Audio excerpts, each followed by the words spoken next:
In the early Middle Ages of Europe, knighthood was conferred upon mounted warriors. During the High Middle Ages, knighthood was considered a class of low nobility. Wait. That is the same intro I used in the Syr Gwyn Brawl video. We've done that one, can't really do that one again, you've already seen it. So, let's just go straight to the video itself.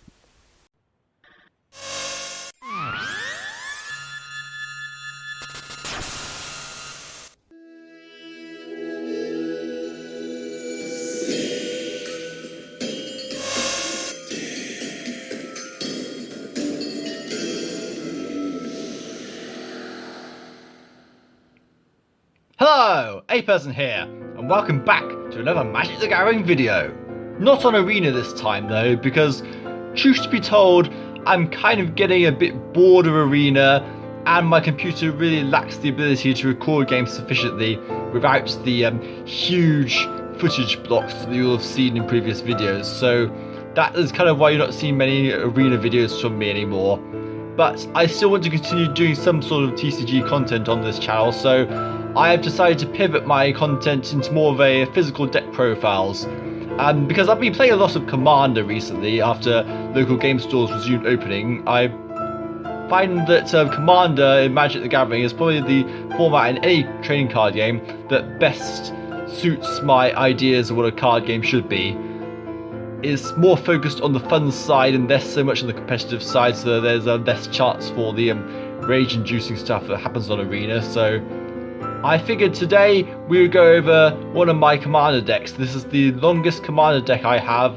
This is Syr Gwyn, Hero of Ashvale, a 6 mana Mardu coloured legendary creature human knight with vigilance and menace. Her ability says, whenever a equipped creature you control attacks, you draw a card and lose 1 life. And equipment you have equipped knight 0. So this is a knight's tribal deck with equipment focus. Well, technically it is more of a VOLTRON deck, so we do have that to consider. Before we move on to the deck profile itself, there's a few things I do want to mention. First of all, when buying cards, I have a very strict budgeting terms in what I buy. I don't go above £2 for an individual card, so any super expensive cards like the Swords of Feast and Famine are not in this deck. This is strictly a budget deck to try and make it a bit more easy and not bankrupt me in the process when trying to build a Magic the Gathering deck. That being said, there are some more expensive cards in this deck than there would be in a budget build, because they were either presents of sorts or because they came within the Syr Gwyn Brawl deck, including Syr Gwyn herself. So, without further ado, let's get on to the deck profile.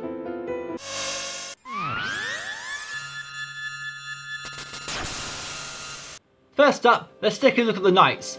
First off, we have a claim contender, 2 and a white for a human knight. When a claim contender enters the battlefield and you control another knight, look at the top 5 cards of your library. You may reveal a knight, aura, equipment or legendary artifact card from among them and put it into your hand. Put the rest in the bottom of your library in a random order. So this is really good for helping to tutor the equipment out of the deck and also get another knight out. So it's good in both strategies this deck has, because one of our alternate strategies is to try and get as many knights out as possible. But the equipment is primarily what we need it for, so this helps find our equipment. We're only really running good equipment in this deck after all. Next up we have Armoured Sky Hunter. This is a relatively new card from Commander Legends which came out last year. It's a cat knight for 3 and a white with flying. Whenever Armoured Sky Hunter attacks, look at the top 6 cards of your library. You may put an aura or equipment card among them onto the battlefield. If an equipment is put onto the battlefield this way, you may attach it to a creature you control.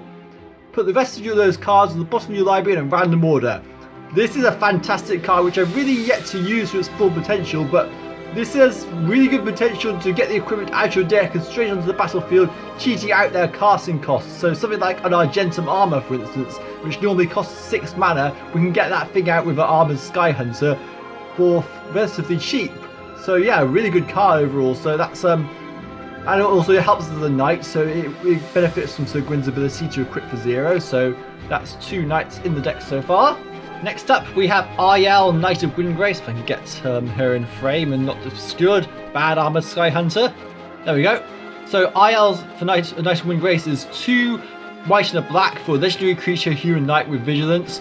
For 2 and a white taps, you create a 2/2 white knight with creature token with vigilance.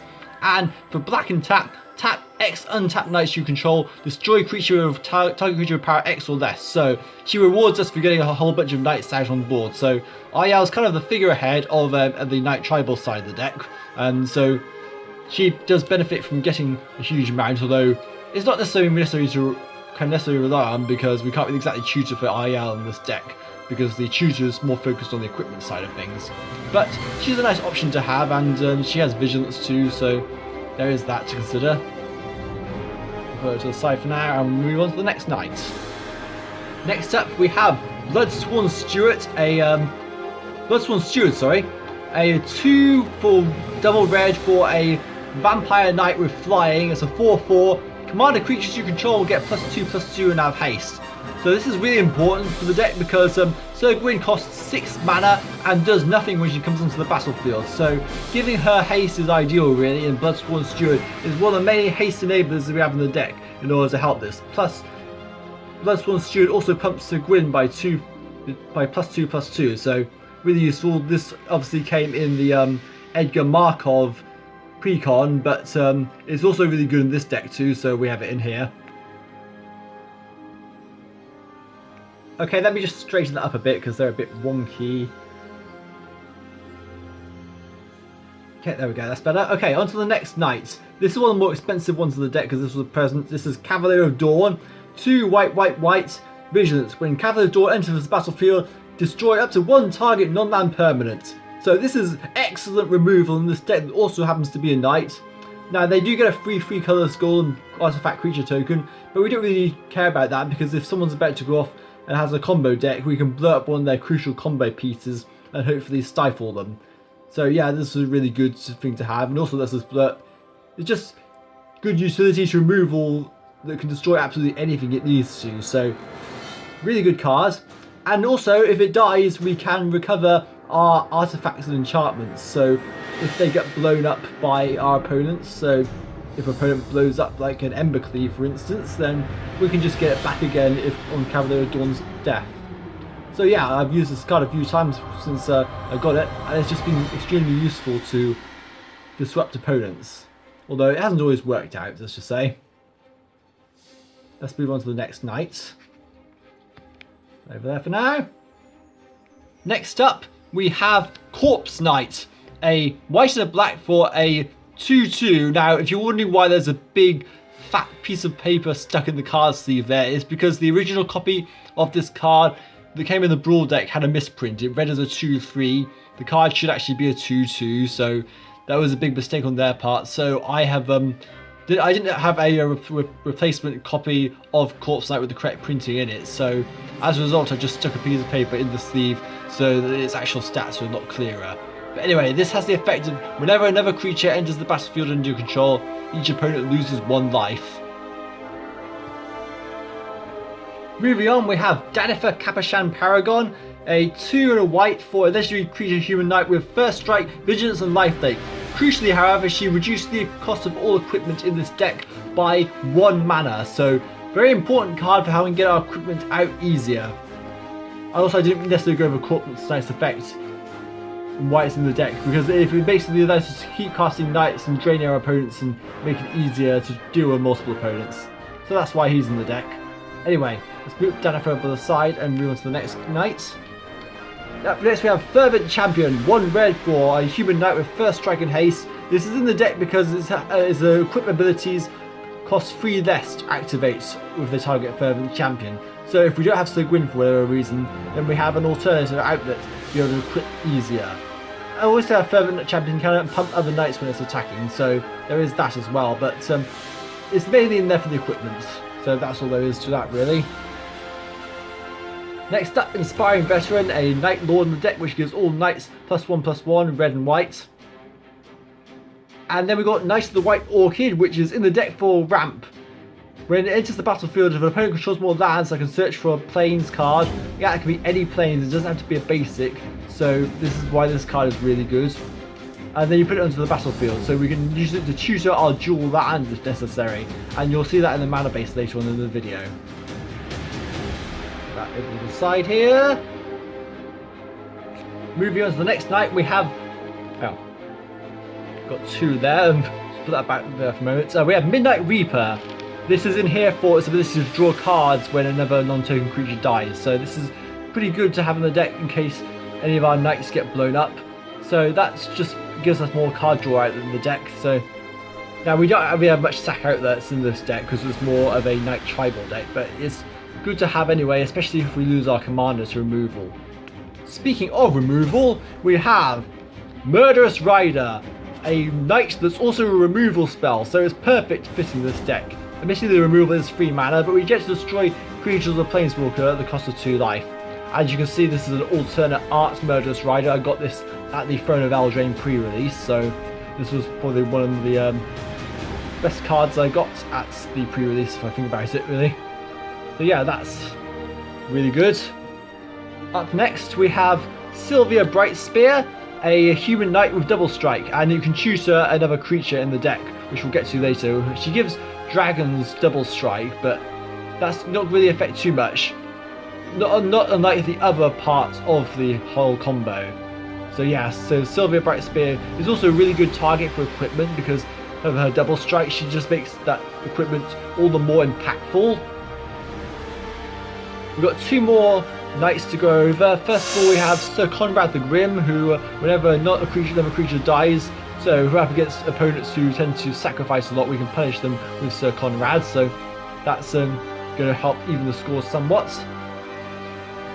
Missed this one out in alphabetical order. It should have come in before Sylvia Brightspear, but we have Stormfist Crusader up next with Menace. And at the beginning of your upkeep, each player draws a card and loses 1 life. Now this does provide opponents with additional cards, but we are drawing twice. We need the additional draw power in this deck as we're in colours that don't necessarily draw particularly well. So Stormfist Crusader is nice to have in that instance. And we have 1 more knight in the deck, if we just put this over here for now. Our last knight is Valiant Knight, which gives other knights +1/+1, so it's like Inspiring Veteran here, but except it's a bit more expensive. However, it does have an activated ability for 5 mana to give knights double strike until the end of turn, so that's extremely useful for allowing Syr Gwyn to attack. So if we can activate that ability, that would be really good, especially when we're equipping for free. So yeah, that is all the knights in the deck. We're just going to line up for the moment. So yeah, we're running 16 knights in the deck. That is all the knights that are in this deck. So let's move on to the non-knight creatures. Okay then, onto the non-knight creatures. We're playing these because they have synergy with the deck, even though they aren't knights and can't be equipped by Syr Gwyn's abilities. But they do provide some additional coverage. So we have Akiri, Fearless Voyager, basically like a cheaper Syr Gwyn, but without the ability to equip knights for free. However, she does have the same draw a card ability, although she can only draw 1 card off attacking creatures, as opposed to Gwyn, where if you have multiple creatures equipped, you can draw multiple cards. And now what Akiri does bring to the table is that white's ability to unattach equipment from a creature you control, and if you do that, that creature gains indestructible until end of turn. Sorry about that. Okay, so yeah, we're playing this just as a substitute in case we can't get Syr Gwyn out for whatever reason, and to protect our board. A much better outlet for protecting the board, however, is General's Enforcer. This says legendary humans you control are indestructible, and that is the only reason we're playing this card. We do have also the ability to exile cards from graveyards, which can be a bonus, but it's mainly in here just to give legendary humans indestructible, aka Syr Gwyn indestructible. So it's a good outlet for making Syr Gwyn indestructible in lack of actual equipment which does that job. So on to the next one.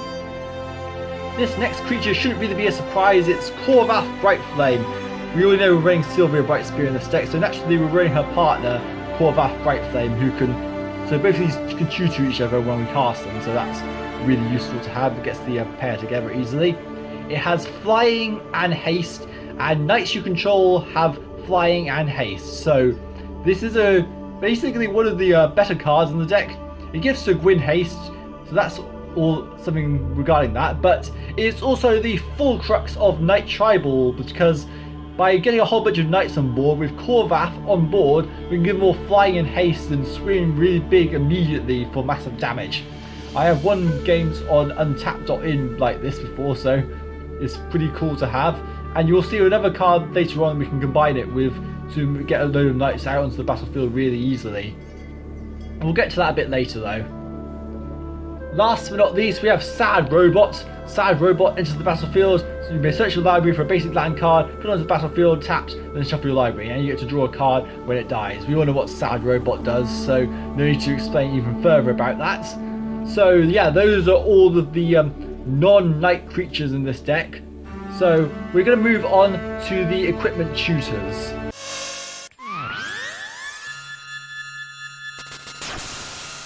Since the equipment is our main strategy in the deck, we really want to be able to tutor for it somehow, so we're going to go over a few tutors. Now, you've already seen Acclaimed Contender and Armored Skyhunter can already help search out our equipment, but we've got a few more that directly get into our hand in many ways, or allow us to look for things. So first up, we have Axguard Armory. Now this is a land, but it's also an equipment tutor, because we can sacrifice it for 4 mana to search for an aura or equipment, and reveal them and put them to my hand. So the ability is a bit overcosted in many ways, but the land is extremely useful. To have this ability to search equipment on a land is really nice to have. We will probably want to be searching out multiple equipment, so always good to have this in the deck. Next up, we have Forging the Tyrite Sword. This has been an all-star card in the deck so far. I've been really impressed by how good this has been.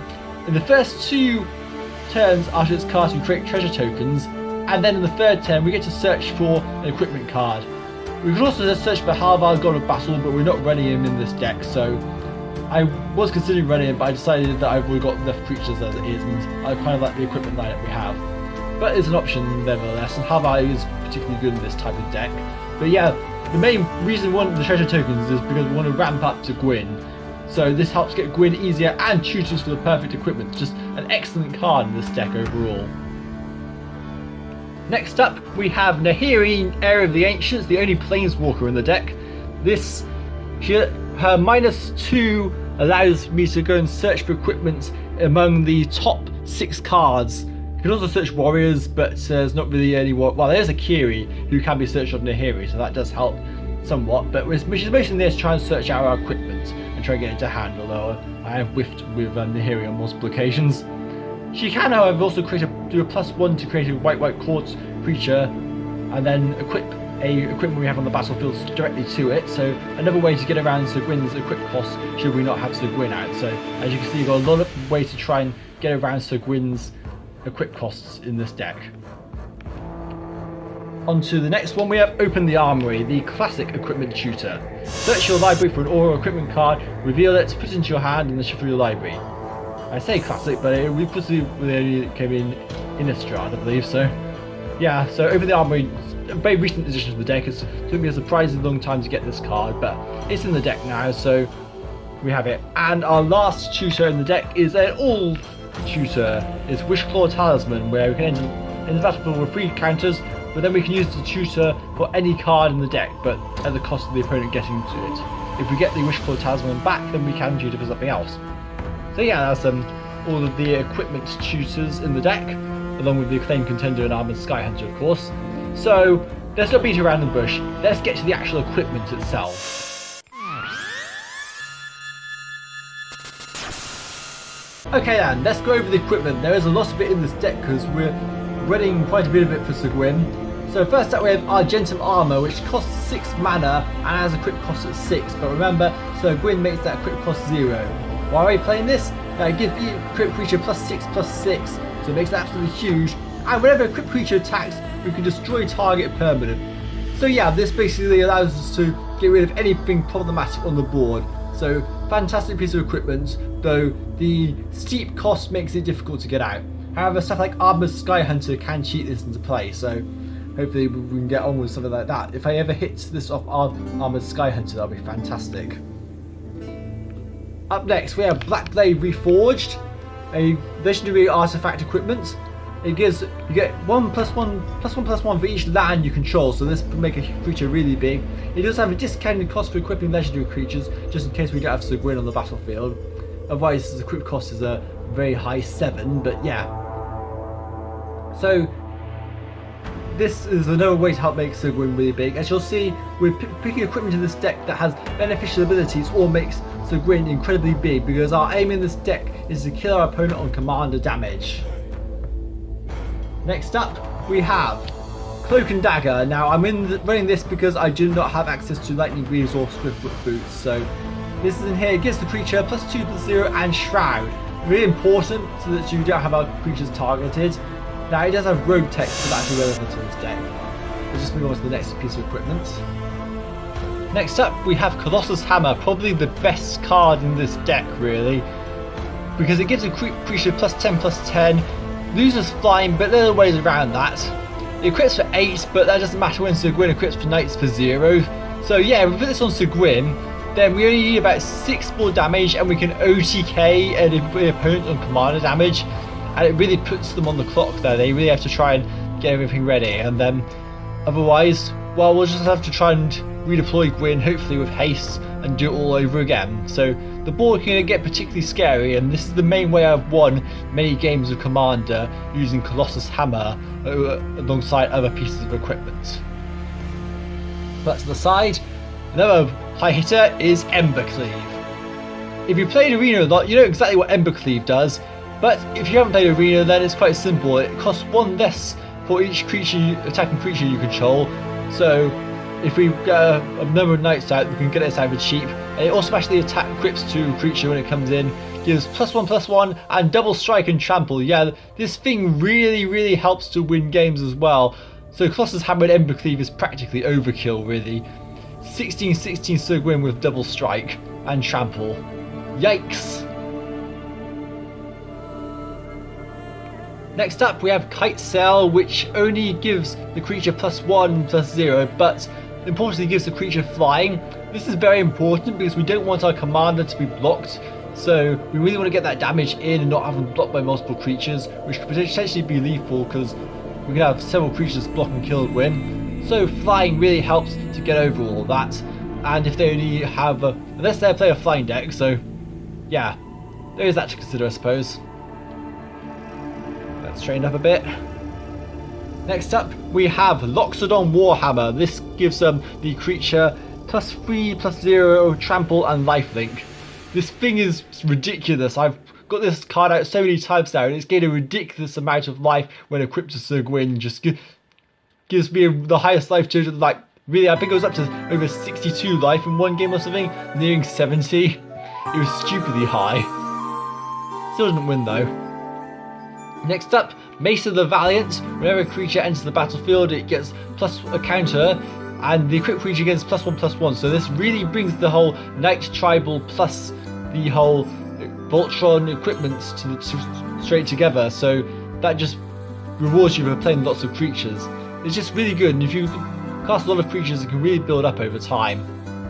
Next up, Maul of the Skyclaves, the best fly equipment in the deck. It goes straight onto a creature you control when it comes out, gives the creature flying and first strike, and also +2/+2, a fantastic card. Next up, we have Mirror Shield, which gives the equipped creature +0/+2, and it has hexproof, and whenever a creature with Death Touch blocks or becomes blocked by this creature, destroy that creature. This is really good for getting rid of Death Touch creatures, but more importantly, it gives Syr Gwyn hexproof. Or we can put it on the General's Enforcer, give that hexproof, and make Syr Gwyn permanently indestructible. A really good combination, really. Put it over here. Next we have Ring of Valkas. This gives equipped creature haste, and if you really do your upkeep, put a +1/+1 counter on equipped creature if it's red. While Syr Gwyn is white, red and black, so this works really well with Syr Gwyn, but also stuff like Fervent Champion, Korvath Bright Flame, and Bloodsworn Steward. So I was running Crystal Slipper here before, but I replaced it with Ring of Valkas because I just felt over the long course of the game it would be better value. Next up we have Skin Wing, which has Living Weapon, makes a germ token when it comes in, gives a equipped creature +2/+2, and has flying. His equipped cost is pretty steep, but we can get around that with Syr Gwyn anyway. So yeah, Skin Wing is another way to give flying alongside Maul of the Skyclaves and Kite Sail. You can tell flying is pretty important in this deck, can't you? Next up, we have Slayer's Plate, which gives a crit creature +4/+2, and when a crit creature dies, if it was a human, put a +1/+1 white spirit creature token with flying onto the battlefield. And next up, one of the best equipments in this deck. This is Sunforger. Gives a crit creature +4/+0, and what's even cool about this is we can unattach it and search our library for any instant or sorcery card we want. The ability of Sunforger costs red-white to unattach it, then search for an instant or sorcery with converted mana cost 4 or less. So with this turns Syr Gwyn into an instant removal tutor machine, and the best part is we can just re-equip it for free, so the unattach part doesn't even matter. We just pay 2 mana and we can do it multiple times in a turn to do other things, and we even have another card in the mana base that allows us to recycle our instants and sorceries. We'll get to that one a bit later. Last but by no means least is Sword of Vengeance. It's probably one of the better equipments in this deck because it gives a crit creature +2/+0 and first strike, vigilance, trample and haste. So the best haste enabler in the deck, as it just makes Syr Gwyn ridiculously powerful, and giving first strike as well. That's excellent. So yeah, that is all the equipment in the deck. This big pile of cards right here. The heart and soul of the deck. We want to try and tutor these out with stuff like Nahiri, Open the Armory, Forging the Tyrite Sword. But we also have a few more cards in this deck to help it flow a bit better. So let's move on to the next miscellaneous cards.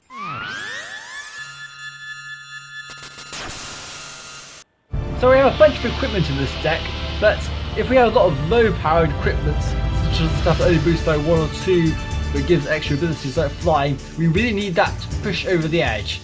And to achieve that, I have put all that glitters in the deck. It's an enchantment aura. When you enchant a creature, an enchant creature gets +1/+1 for each artifact and or enchantment you control. Oh no, hey, we're playing an artifact equipment deck, so we play a lot of artifacts, and so therefore this pumps creatures ridiculously high. Next up, we have Etchings of the Chosen. This is a anthem effect for knights, which will come in. So we give all our knights +1/+1, and we can also sacrifice a knight to give a target creature indestructible. So this can help protect Syr Gwyn, or we can use it to sack creatures who've been enchanted with something like Dark Steel Mutation or something like that. Next up, we have Knight's Charge. In combination with Corvath, this is particularly good. Now, when a knight you control attacks, each opponent loses 1 life and you gain 1 life. This supplements Syr Gwyn's life loss ability, so it just basically means we just don't lose any life at all and everyone else loses 1 life. So, and we can then pay 8 mana to sacrifice Knight's Charge and return all knight creatures from your graveyards to the battlefield. I also have Icon of Ancestry, which is basically like Etchings of the Chosen without the sacrifice ability. Instead we can pay 3 mana, tap it and search out for a knight from the top few cards of our library. Next up, we have Sigarda's Aid, a 1 mana enchantment which allows us to cast aura and equipment spells as well as flash, so get them in on the opposing turn, make them less likely to be blocked. And whenever equipment enters the battlefield and you control, you may attach it to a target creature you control, so instant speed attachment, and also allows us to be an alternative to Syr Gwyn, should we not be able to get Syr Gwyn out for whatever reason. Let's be fair, Gwyn is pretty expensive at 6 mana. And last but not least, one way we're going to try and help get Syr Gwyn out on the battlefield is by taxing everyone with Smothering Tithe. We're playing white, so you should be not so surprised that we're playing Smothering Tithe. Whenever an opponent draws a card, are they going to pay for Smothering Tithe? I'll find out soon enough. Yeah, so if they pay 2, then if that player doesn't, you create a colourless treasure artifact token. Now I know there's also Esper Sentinel now, but I don't have Esper Sentinel. Well, mainly because it's relatively new, and I think it's probably going to be a bit pricey considering what it does for white. So it basically goes in any white deck. But yeah, so that is going to be it for the miscellaneous cards. Now we're going to go on to the instants in the deck, also known as the Sunforger Package.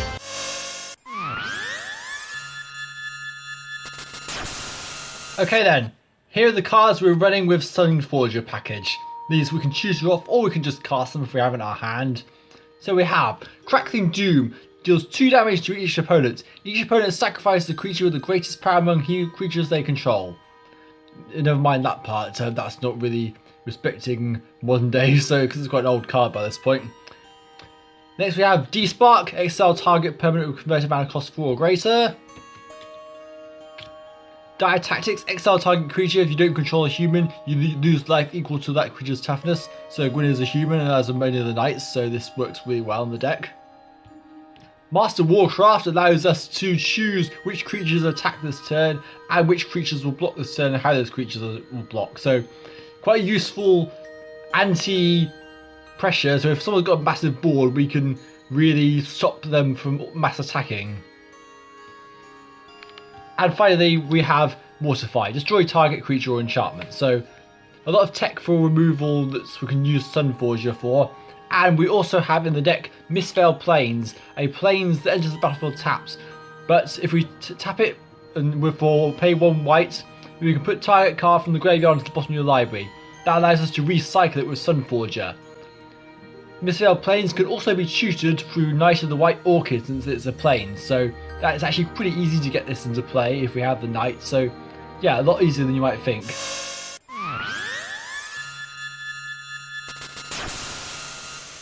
So for the board wipes, we're running Fumigate, destroy creatures you gain 1 life for each creature destroyed this way.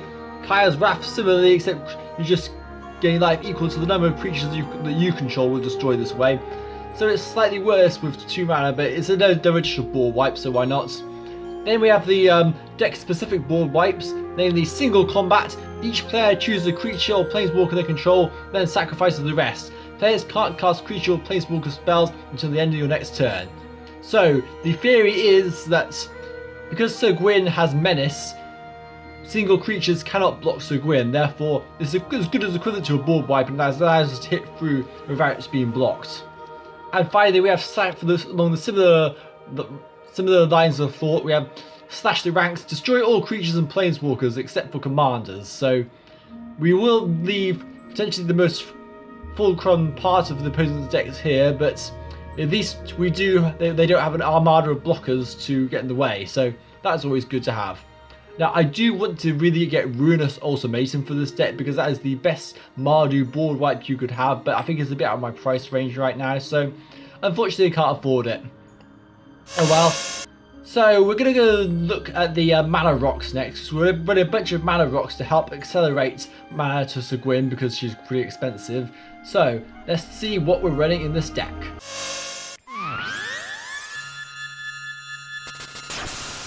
First up, we have the face of the format, Soul Ring.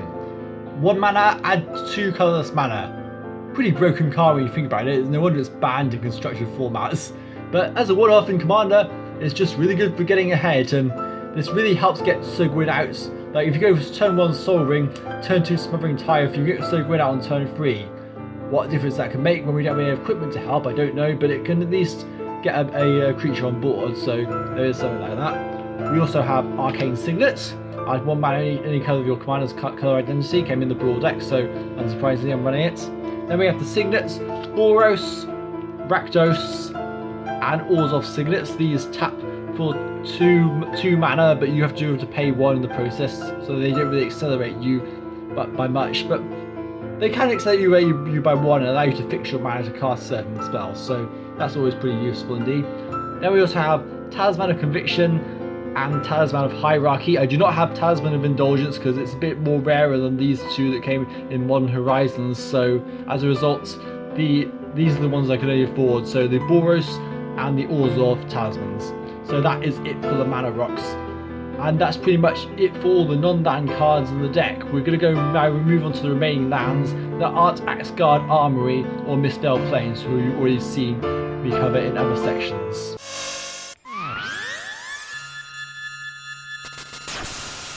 Okay then, so we are playing 6 planes, although technically Axgard Armory and Miscellaneous Plains are also planes, so it's technically 8 in some ways.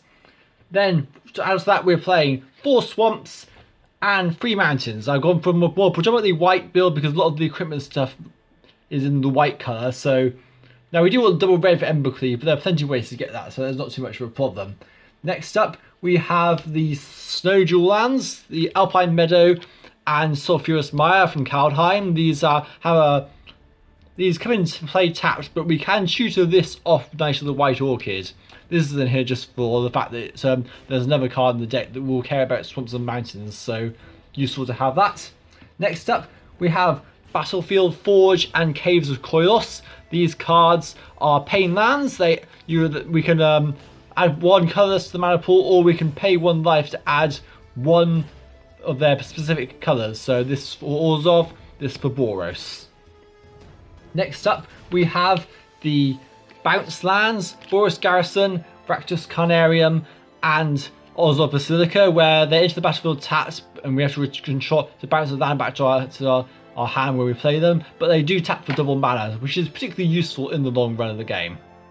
Next up, we have Lava Claw Reaches and Needle Spires. These are creature lands, so if we end up flooding out in the late game with no creatures and we've been board wiped, we can at least pump our mana into these guys and they'll become creatures and we can attack. Lava Claw Reaches becomes a 2/2 black and red elemental creature. With X, this creature gets +X/+0 until the end of turn. And Needle Spires becomes a 2/1 red and white elemental creature with double strike until the end of turn. Next up, we have the temples. I only have 2 of these. Temple of Triumph and Temple of Malice. Enter the battlefield taps and we get to scry 1, so it's all good for fixing draws. Why don't we have the Orzhov Temple? Because we've got something even better. Godless Shrine, the most expensive card in the deck. The Orzhov Shockland.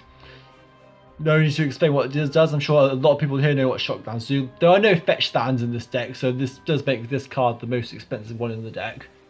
Next up, we have Foreboding Ruins, where you can reveal a swamp or mountain in your hand if you don't Foreboding Ruins into the battlefield tapped. Now, the other ones from the cycle were released in Strixhaven recently, and I wanted to try and put them in the deck, but they're a bit pricey for my liking right now, so I had to pass on that. Next up, we have Nahaj Thumart.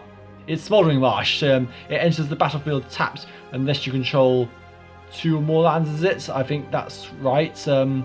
Correct me if I'm wrong, but yeah, that's Smoldering Marsh. That is it for the dual coloured lands in the deck. Next up, I lied, we do have some fetched lands. You should be surprised. We're running Evolving Wilds and Terramorphic Expanse. These basically do the exact same thing. Sacrifice, search for basic lands, put into the battlefield tap, shuffle library. No need to explain more.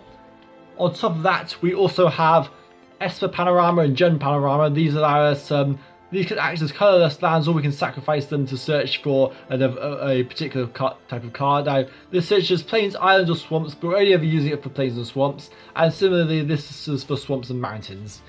No need to explain more than that, really. Finally, we have the dual coloured lands. We have Exotic Orchard, which adds 1 mana of any colour the land opponent will produce. Command Tower, 1 mana of any colour's identity. Excellent card. Triple land, basically. Spire of Industry, add colours or pay 1 to add any 1 colour of any colour to your mana pool. Activate this ability only if you control an artifact. We're an equipment focused deck, so the likelihood is we are going to be controlling at least 1 artifact. Next up, Tournament Grounds, the Knight specific land where you can add white, red or black, but you can only use it to cast a Knight or equipment spell. And finally, Rogue's Passage is a colourless land in this deck, but if we can pay 4 and tap it to make target creature unblockable. Really good in Voltron decks, really. And that is the entire Syr Gwyn deck. So let's go to the deck wrap up.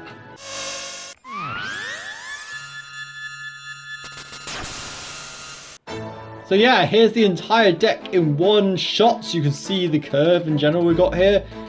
Kind of, I've got Gwyn to the side there. Gwyn is 6 mana, so effectively goes in the slot where we have this 6 drops here, but aside from that, that is basically pretty much the deck. Now, some things we can do with this. My only time I've actually managed to win with this deck is using the Equipment's Voltron strategy. With the Knight strategy, I believe the best things you can do here is like combining Korvath Bright Flame with Knight's Charge, dumping a load of Knights into the graveyard, using Syr Conrad to pump and reduce everyone's life total, as well as getting Corpse Knight in there, and then revive everyone with Knight's Charge and then just do a ton of damage through the effect of Corpse Knight. I think that's one way to try and do it, but I don't think I necessarily have enough Knights to necessarily be able to do that efficiently. It would have to be... It's a secondary win condition, really.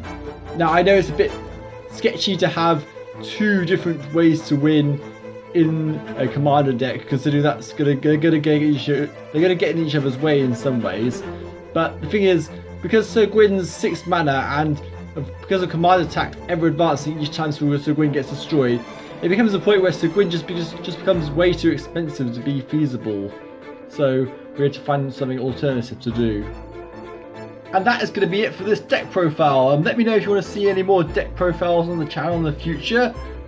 This is my first time attempting any of this kind of videos, so it may be a bit rusty compared to what I could achieve in the future, but hopefully if I do any future deck profiles, they should hopefully be a better quality when I have more experience of doing it. I'm also had to use a phone camera through lack of any proper recording equipment, so that's why the cards have been a bit blurry throughout this video, but I tried to make the most of what I had. So yeah, stay tuned to the channel. We've got gaming anniversaries continuing with the Metroid franchise. I'm hoping to release that on the date of Metroid's 35th anniversary, but I cannot guarantee anything. We'll just see how things goes. I may put more TCG content in the future. More deck profiles will be on the lines of that. I've got 2 other commander decks I plan to showcase in the future. But for now, thank you for watching this video. Please like the video if you enjoyed it. Please share this with your friends so you get more people watching the channel. Please subscribe for more gaming and TCG content, and hit that notification bell so you can be notified when new videos come out. Also follow me on Twitter at GenericAperson, all one word. Thank you for watching. I'm the A Person. Goodbye.